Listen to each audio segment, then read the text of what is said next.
So a very, very warm welcome, a very big thank you to Rachel and Atkins for all the hard work and for hosting, for the speakers that have prepared things for today. One slight change of plan. Unfortunately, due to family circumstances, we couldn't get Alex Elston from BT. But what that means is that we will be running to 10:30, perhaps a little bit more time for some of our speakers and some more time for questions. So, with no more ado, we're really pleased to have Steve Agg with us, the Chief Executive of CILT. And Steve's going to come and bring a short presentation really about the vision of the Institute and how travel planning is going to fit into it. CILT UK, which of course is part of a family of CILT councils, as we call them, or branches for the smaller ones, of around 30. Those 30 CILTs are in different parts of the world, predominantly in the old Commonwealth-linked countries, but also further afield now and include such places as China. And CILT UK is the largest of the 30 or so CILT groupings around the world, and we're all covered by the same charter. So fundamentally, we all have the same standards for membership and standards for qualifications. And as a professional body, those standards are the key element of our existence, because we are about promoting the profession of people who work in transport and logistics, wherever that may be. And go back to my reference around timing, it was in 2008 that CILT bought a little business called PTRC, which many of you will be aware of, I'm sure. And PTRC, an education and events business operating in the transport planning and travel planning area. Sustainable travel, as I'm sure most of you would term it. And it wasn't an area of expertise that we had too many people involved with as CILT at the time.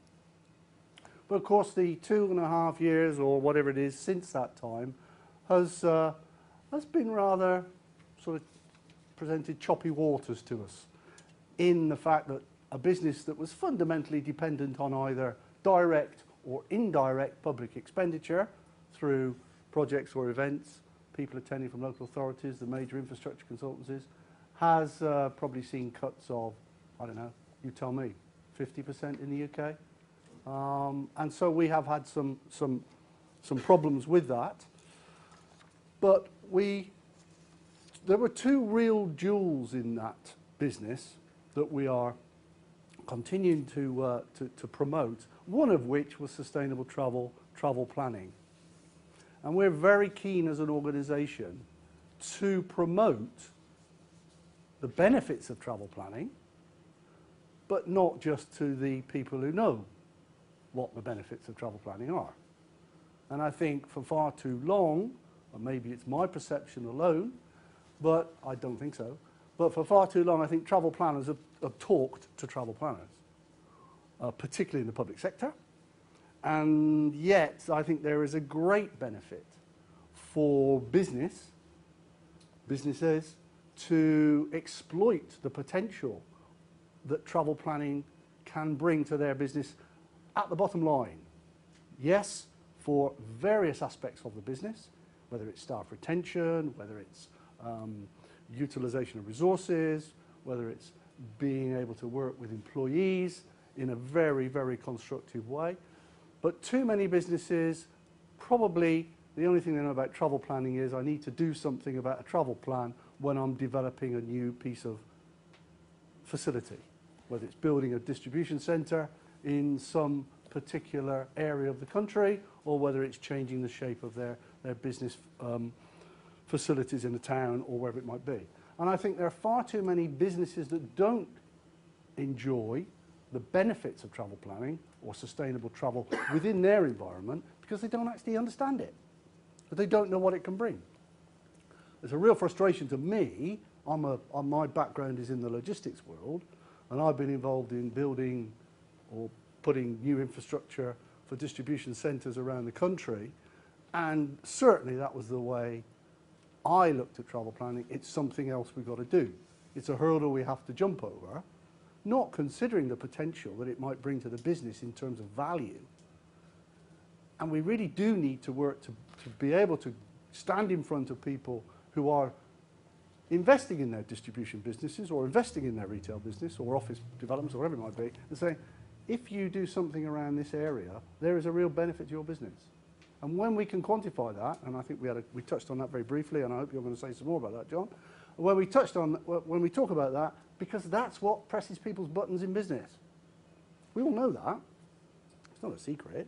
But we need to be able to use that economic argument with people who basically don't know that there's a benefit to be had. And I'm sure if we can put that in a language which people understand in business, it shouldn't be too difficult, then we can make some real progress and deliver benefits in terms of the environment, in terms of congestion, in terms of the whole efficiency of our people movement and also our freight movement. Yesterday, government announced a number of initiatives as part of the autumn statement. One of those was around something that they've termed a logistics growth review. And one of the areas, or there are a number of elements of work that's going to follow from that, but certainly one of those is around how can we get people to live and coexist in urban areas as well as in other parts of the country where freight and people movements can be considered in the same discussion as opposed to being separate discussions. Usually the movement of services and products into urban areas, usually being somewhere behind the attention given to the movement of people. Both are necessary if our society is to work, if our economy is to work. And I think a great opportunities. So where our timing in perhaps buying a business such as I described in 2008 wasn't all that good, I think our timing in setting up this particular forum and being here today talking about the issues which I'm sure the other speakers will talk about far more eloquently than I, is exactly the right timing, because I think they're a great opportunity, and I wish this forum very, very well indeed. And as you can see, we put active travel and travel planning as one of our 8 professional sectors in the Institute. These 8 boxes represent 8 different elements of logistics and transport. Active travel and travel planning is one of those 8. 3 years ago, it wouldn't have been. When we made this change probably 18 months ago, it was seen and remains a significant element of the logistics and transport world. And this is the institute where transport planners and travel planners can actually meet their customers, because we're all in the same institute. Whether we're passenger transport people, freight people, planners, we're all in the same institute, all with the same interest area. You can meet the people that you're planning for. You can meet the people who can exploit the benefits of travel planning. We're all in this together.